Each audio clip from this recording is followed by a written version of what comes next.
설이 끝나고 금요일 날 저녁에 밤에 고향 춘천에 갔다가 오게 되었습니다. 그때 신촌으로 오는데 얼마나 감사하고 행복한지 몰랐습니다.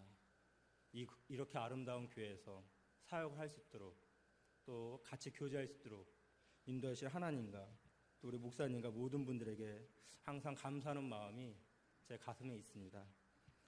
마크 빅터 한센이라는 분이 있었습니다. 그는 젊은 시절 건축 사업을 하다가 파산하였습니다. 빈털터리가 되었고 완전히 실패하게 되었습니다. 말이 파산이지 이것이 현실일 때 집도 직장도 돈도 아무것도 얻게 되었습니다. 비참하고 불행하였습니다. 절망과 슬픔이 가득한 진짜 현실의 고통이 그의 폐부를 찌르게 되었습니다. 그러나 그는 실패의 웅덩이 속에서 쭈그려 앉아있지 않았습니다. 자신의 무덤을 파고 거기에 들어가 자신을 매장하는 산송장이 되지 않기 위해서 음부에 내려가지 않기 위해서 롱아일랜드부터 맨해튼까지 꽤 먼 거리를 달렸습니다. 그는 주일마다 새로워지기 위해서 절망에서 희망으로 살아나기 위해서 그 먼 거리를 뛰어서 교회에 가서 예배를 드렸습니다. 아마 이렇게 뛰어가면 온몸에는 땀이 나서 몸은 뜨거운 상태고 가슴 심장은 누구보다 벅차게 빠르게 고동칠 것입니다. 그는 어두운 자신의 현실에서 뛰어나와 뜨거운 몸과 땀, 고동치는 심장으로 하나님께 살아있는 예배를 생애 밑바닥에 있는 자만이 흘릴 수 있는 뜨거운 눈물로 자신을 향기로운 제물로 드렸습니다. 악명 높은 아우슈비츠 수용소에서 기적같이 살아남은 유택의 정신가세 빅터 프랭클은 자신의 져서 죽음의 수용소에서 이렇게 말합니다. 우리는 나약해지지 않고 있는 그대로의 고통과 대면해야 했다. 눈물 흘리는 것을 부끄러워할 필요는 없었다. 왜냐하면 눈물은 그 사람이 엄청난 용기, 즉 시련을 받아들일 용기를 가지고 있다는 것을 의미하기 때문이다. 아주 극소수만이 수용소에서 이것을 깨달았다. 한 번은 부종으로 고생하는 동료에게 어떻게 나았느냐고 물었더니 이렇게 대답했다. 실컷 울어서 내 조직 밖으로 몰아냈지. 너무 힘들고 어려울 때 울면서 기도하니까 기적을 경험한 것입니다. 마크 한센이 생애 밑바닥에서 하나님께 뜨거운 땀과 눈물이 섞인 예배를 드렸을 때 아버지 하나님은 그것을 기쁘게 흠양하셨습니다. 그리고 어느 날 그의 친구들이 할렘에 말씀을 잘 전하는 목사님이 있으니 말씀을 들으러 가자고 제안합니다. 마크는 기꺼이 백인들이 잘 가지 않는 할렘까지 가서 설교를 듣게 됩니다. 하나님의 말씀을 경청합니다. 그리고 이때 그 교회 목사님께서 그에게 네빌 고다드라는 사람이 쓴 부활이라는 책을 선물로 줍니다. 그리고 마크는 이 책을 몇 번씩 읽으면서 부활의 생명과 능력, 희망의 빛을 발견하고서 나도 할 수 있다라고 생각합니다. 당시 그는 작은 보험 사무실에서 세일즈 훈련을 위한 연설을 가르치고 있었는데 이 책을 읽고 며칠을 치열하게 고민합니다. 음악을 틀어놓고 자신의 비전과 신념을 생각하면서 또 생각합니다. 잠자리에서도 생각합니다. 그러자 어느 날 놀라운 아이디어가 떠오르게 되었습니다. 그는 작은 그림 엽서를 만들고 앞에는 그림을, 뒷면에는 세일즈에 관한 좋은 메시지를 담아 보험회사와 고객들에게 보냅니다. 그리고 2주가 흘렀을 때 153마리의 놀라운 기적이 일어나게 됩니다. 그의 달력은 스케줄로 꽉 차게 됩니다. 그것도 한 달이 아니라 연말까지 꽉 차게 됩니다. 그는 이런 경험을 바탕으로 영혼을 위한 닭고기 수프라는 작은 책을 썼고 이 책은 세계적으로 1억 부 이상 팔린 밀리언셀러가 되었습니다. 그는 세계적인 강연가요 작가가 되었습니다. 이것은 전적인 하나님의 은혜요 그의 땀과 눈물의 열매인 것입니다. 그는 이렇게 말합니다. 마지막 지점에서부터 앞으로 나아가라. 오늘 성경에는 마크 한센보다 더 밑바닥 인생을 살고 있는 디메도의 아들 바디메오가 등장하고 있습니다. 바디메오는 소경이었고 거지였습니다. 마크가 마지막 지점, 맨 밑바닥에서 시작했다고 하지만 적어도 그는 거지는 아니었습니다. 세일즈 연설가였습니다. 파산은 경험했지만 뛸 수 있는 건강한 몸이 있었습니다. 그러나 바디메오는 앞을 볼 수 없는 소경이었습니다. 그래서 뛸 수도 없었습니다. 그저 길거리에 앉아서 국어라는 밑바닥 인생을 사는 거지였습니다. 46절에 보니까 맹인 거지 바디메오가 길가에 앉았다가 바디메오가 마크처럼 세계적인 베스트셀러를 쓴 작가가 된 것은 아니지만 그는 인류의 영원한 베스트셀러인 성경의 희망과 감동의 주인공으로 기록되어 그의 이름뿐만 아니라 아버지의 이름까지도 수많은 사람들에게 그의 존재를 알린 빛나는 신앙인이 되었습니다. 그러면 바디메오와 마크 한센은 어떻게 이 기적 같은 현실의 주인공이 될 수 있었습니까?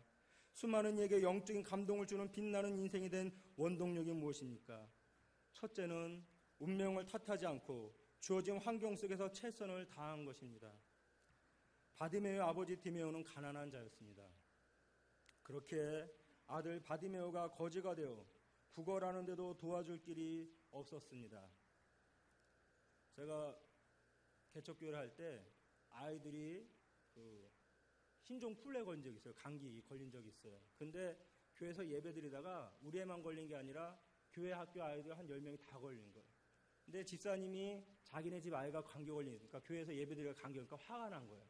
그래서 수요예배 끝나고 교회 와서 저한테 속상한 게 있으니까 풀어내는데 이렇게 말하는 거예요.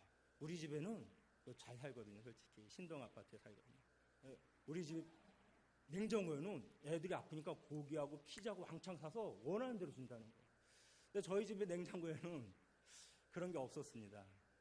그 말을 듣는데 내가 어렵고 힘든 거는 감사한데 우리 아이들에게 제가 잘 못해주는 걸 생각하니까 마음이 너무 속상한 거예요. 제 안사람도 옆에서 듣고. 근데 어떻게 뭐라고 말은 못하죠. 알았습니다. 잘 빨리 낫기를 바랍니다. 제가 왜 행복하겠습니까? 신촌으로 오는데. 너무 좋잖아요. 목사님 때마다 사례비도 주시고. 냉장고에도 이제 먹을 게 좀 있습니다. 근데 바디메오는 그렇지 못했습니다. 그의 아버지는 가난하였고 그도 가난하였습니다. 돈이 없으면 몸이라도 건강하게 해줘야 하는데 이게 어디 부모 뜻대로 됩니까? 잘 먹지도 못하고 어려우니 바디메오는 소경으로 태어났습니다. 혹시 그렇지 않을지라도 영양실조로 강야의 모래바람으로 인해서 실명하게 되었습니다. 바디메오는 충분히 자신의 운명, 곧 그의 부모님과 환경을 원망할 수 있었습니다. 왜 나만 이렇게 가난합니까? 볼 수 없는 밑바닥 삶이 주어졌으니까 하늘을 향해 탄식할 수 있습니다. 당시 그가 살던 동네는 여리고입니다. 여리고는 신약시대의 아주 부자 도시였습니다. 일명 종려나무의 성읍이라고 불릴 정도로 부한 성읍이었습니다. 땅이 비옥하여 농업이 잘 됐고 상업으로도 잘 되어서 번영한 도시였습니다. 그래서 그 당시에는 부자가 되기를 원한다면 여리고로 가라는 말이 있었어요. 그래서 누가복음 10장에 보니까 한 사람이 여리고로 가다가 강도를 만나는 거예요. 부자가 되기 위해서 여리고로 가다가 강도가 알고 거기서 때린 것입니다. 그는 부자 도시에서 거지였습니다. 맹인이었습니다. 이 얼마나 참혹한 현실입니까? 절대 빈곤보다 더 심각한 심적인 고통스러운 것은 상대 빈곤입니다. 6.25 직후 모두가 가난했습니다. 그래서인지 조금은 덜 고통스럽고 나름 행복했습니다. 몇 년 전에 육남매라는 드라마가 있었습니다. 거기에 장미 씨가 엄마로 나왔는데 맨날 육남매 데리고 뭐예요? 떡 사세요, 떡 사세요 그러잖아요. 자녀들이 그걸 보고 얼마나 행복했는지 몰라요. 근데 지금은 빈곤 차이가 8배 이상 납니다. 상대적으로 박탈감이 심하고 불안감이 가득한 가운데 더 고통을 느낀다고 합니다. 워킹 푸어라고 해서 근로 빈곤층이 450만 명에 이른다고 합니다. 바디메오는 어려운 환경, 비교되는 상황 속에서 충분히 자신만의 부정적 성향을 개발하여 얼마든지 원망하는 것이 가능합니다. 그러나 결코 그러지 않습니다. 그는 거지였고 소경이었지만 하나님을 원망하지 않습니다. 도리어 자신의 상황을 분명히 인식하고 받아들입니다. 그리고 자신이 할 수 있는 것을 찾습니다. 그것이 구걸이었습니다. 눈이 보이지 않게 일을 할 수가 없습니다. 그러나 집구석에 웅크린 채 있지 않았습니다. 음부에 내려가지 않았습니다. 어두운 방구석에서 나와서 길가에 앉았습니다. 부끄러울 수 있지만 부끄러워하지 않았습니다. 그리고 그는 사람들에게 하나님의 자비와 긍휼을 구합니다. 구걸을 한 것입니다. 그는 돕지 않는 사람을 보면서 후회하고 원망하고 미워하기보다는 자신을 돕는 극소수의 사람들을 보면서 하나님의 채워주심에 감사하고 돕는 자들에게 하나님의 축복을 기원합니다. God bless you. 도와주셔서 감사합니다. 그리고 하루하루를 살아가며 기뻐합니다. 최선을 다합니다. 그것이 생명이라는 것입니다. 주어진 환경 속에서 살기 위해 몸부림치고 살아남는 것, 그것이 생명력입니다. 그것이 인생입니다. 삶을 의미하는 생이라는 한자는 상형 문자인데 풀이나 나무가 싹트는 모양에서 생긴 문자입니다. 가냘픈 식물의 잎이 얼어붙고 딱딱한 땅을 뚫고 솟아오르는 것만큼 힘들지만 이겨낸다는, 살아서 성장한다는 의미입니다. 그래서 살아있는 생명체는 강하게 태어나기보다는 살아가면서 강해지는 것입니다. 인생은 힘들고 어렵습니다. 그러나 생명은 고난을 뚫고 이기며 성장합니다. 살아갑니다. 그것이 진짜 인생입니다. 화초에서 자라나는 것은 그것도 인생이죠. 그러나 들판에서 하늘과 바람과 별을 보면서 자라나는 인생, 멋진 인생입니다. 바디메오는 진짜 인생을 산 것입니다.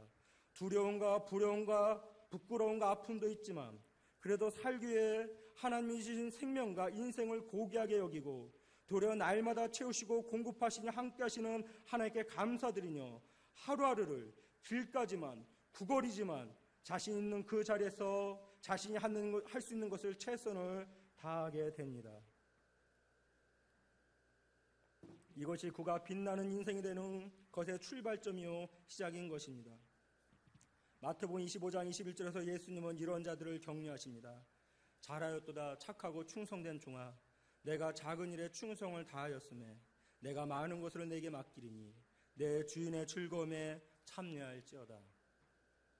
어렵고 힘든 삶이지만 최선을 다하면 하나님이 도와주십니다. 두 번째, 하나님 앞에 뜨거운 눈물을 흘리는 것입니다. 하나님께서는 온 세상을 창조하시고 새, 동물, 식물, 생명들을 창조하십니다. 사람은 하나님의 형상으로 살아있는 영적인 존재로 창조할 때 친히 손으로 빚어서 만들었다고 성경은 말씀합니다. 그러하게 생명체들은 창조주가 주신 생명을 귀하게 여기고 생존하고자 최선을 다합니다. 살아가고자, 살고자 몸부림칩니다. 생존은 생명체의 제1본능인 것입니다. 그 누구든지 하나님께서 주신 이 귀한 인생을 고귀하게 여기고 최선을 다하는 자는 하나님이 도와주십니다. 심지어는 불신자일지라도 하나님이 도와주십니다. 그것이 일반 은총, 자연 은혜라는 것입니다. 마태복음 5장에 이는 하나님이 그 태양을, 그 해를 악인과 선인에게 비치게 하시며 비를 의로운 자와 불의한 자에게 내리우심이니라. 우리가 열심히 살고자 하며 믿지 않는 자들에게도 하나님이 은혜를 베풀어 주세요. 성공하게도 하고 잘 되기도 합니다. 그런데 그게 끝이에요. 오직 예수 믿는 자에게만 영원한 생명과 천국이 주어집니다.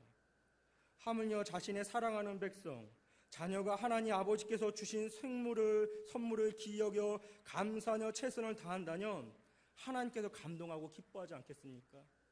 우리에게 생명이라는 걸 줬는데, 삶이라는 것을 줬는데 힘들어도 좌절하지 않고 최선을 다해서 믿음으로 산다면, 오직 의인은 믿음으로 산다고 했는데 믿음으로 열심히 산다면 하나님이 감동하지 않겠습니까?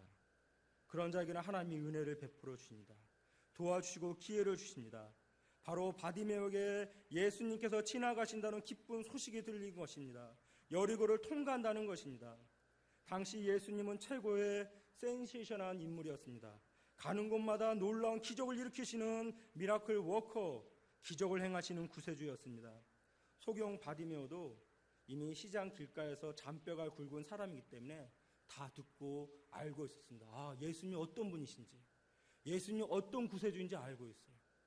오늘 우리는 교회를 수십 년 다녔습니다. 예수님이 어떤 분인지 우리는 알고 있습니다. 예수님은 죽은 자를 살리며 없는 것을 있는 것 같이 부르시며 기도하는 대로 들어주시는 내 믿음대로 말테라고 말씀하시는 전능하신 성자 하나님이십니다. 마침 주께서 바로 자신이 앉아있는 여리고 길을 지나가신다는 소식을 듣게 되었습니다. 아니, 지금 이 순간 오셔서 통과하고 있는 중입니다. 하나님께서 그를 도와주시고자, 치료하고 구원하시고자 빛을 비추시기 시작하신 것입니다. 그러자 바디메오는 자신의 심장 가장 깊은 곳에 묻어뒀던 아픔을, 애환을 토해냅니다. 고래고래 소리 지르며 주님을 찾고 부릅니다. 47절에 보니까 소리 질러 예수여 나를 불쌍히 여기소서. 목에서 나오는 소리가 아닙니다.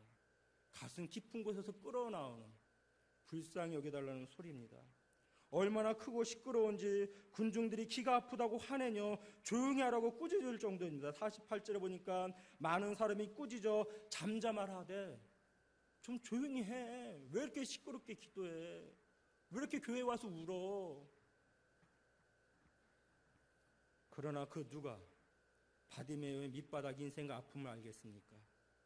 그의 심장 속 감추어 두었던 울부짖음을 누가 막을 수 있겠습니까?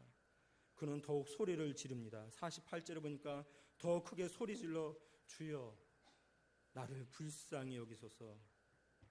당신은 예수님은 내 심정을 내 아픔을 헤아려 주실 수 있을 것 아실 수 있나이다. 폭포수와 같은 눈물과 심장에 피눈물을 흘리면서 주님을 찾고 구하는 것입니다.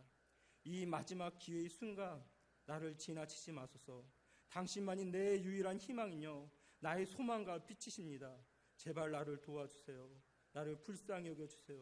나를 살려주세요. 실패 속에서 밑바닥에서 다시 일어선 자들을 취재한 그 자신 역시 실패를 경험한 한 기자가 이런 기사를 썼습니다. 세상은 땀으로 해결되지 않는 일들이 수두룩하다. 남들도 땀을 흘리기 때문이다. 그들과 벌어진 거리와 시간을 단축하려면 땀 이상의 무엇이 필요하다. 그게 뭘까? 눈물이다. 우리는 감동하거나 슬픔에 빠졌을 때 눈물을 흘리기도 하지만 내가 아무것도 할 수 없는 존재라는 것을 뼈저리게 느낄 때, 세상이 막막해질 때도 눈물을 흘린다. 이 눈물이 감동적이거나 슬플 때 흘리는 눈물과 다른 것은 퍽퍽 가슴속에서 터져나오는 울음이기 때문이다. 어찌할 수 없는 세상이 내 마음대로 안 되는, 그러면서도 아무 일 없다는 듯이 멀쩡하게 잘 돌아가는 세상이 야속하고, 그러다 보니 가슴이 꽉 막혀서 괜히 억울한 마음이 눈물이 되어서 나온다. 울려고 한 것도 아닌데 가슴속에 있던 응어리가 눈물로 울음으로 토해진다. 아무리 감동적이고 슬픔에 겨워도 가슴속에서 꾸역꾸역 나오는 이 눈물보다 더 뜨겁진 않을 것이다.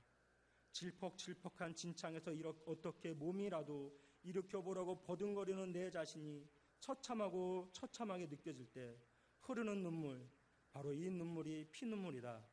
다시 일어선 이들의 이야기가 가슴 절절한 것은 그들의 가슴에 아직 피눈물이 고여있기 때문이다. 그들은 그 피눈물을 잊지 않는다. 그 피눈물이 그들을 만들었기 때문이다.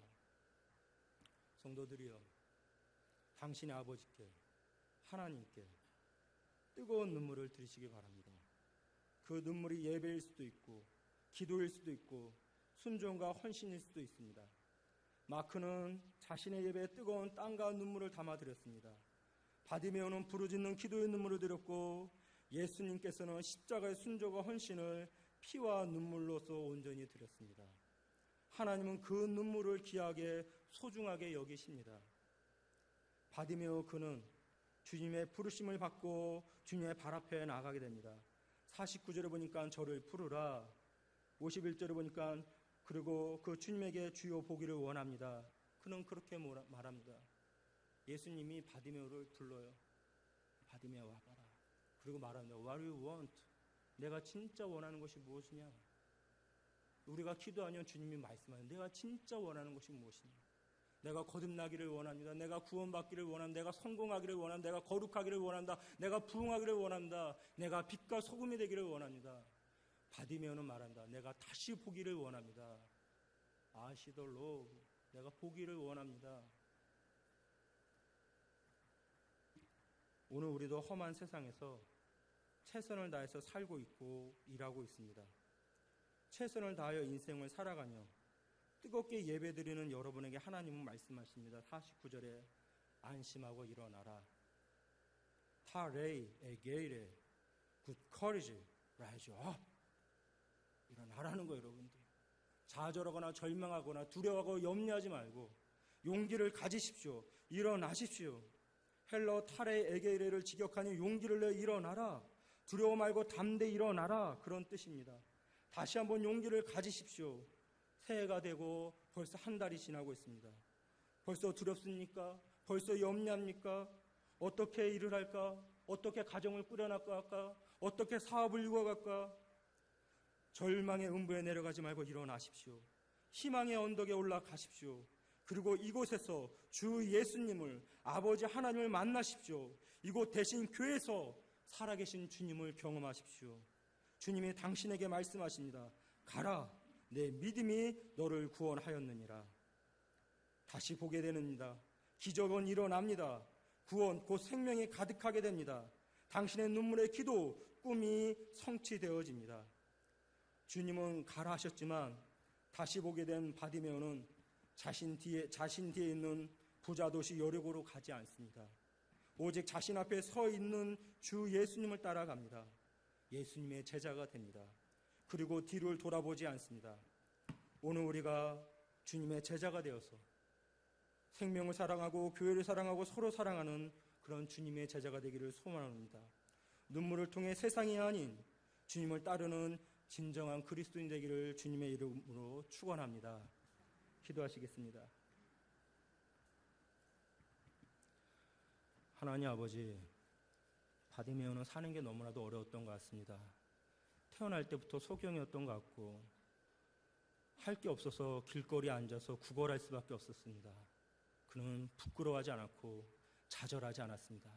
하나님이 주신 귀한 생명을 가지고 최선을 다했을 때 하나님이 바디메오를 보셨고 구세주 예수님을 보내주셨고 예수님 그에게 새로운 빛과 새로운 생명을 주셨습니다.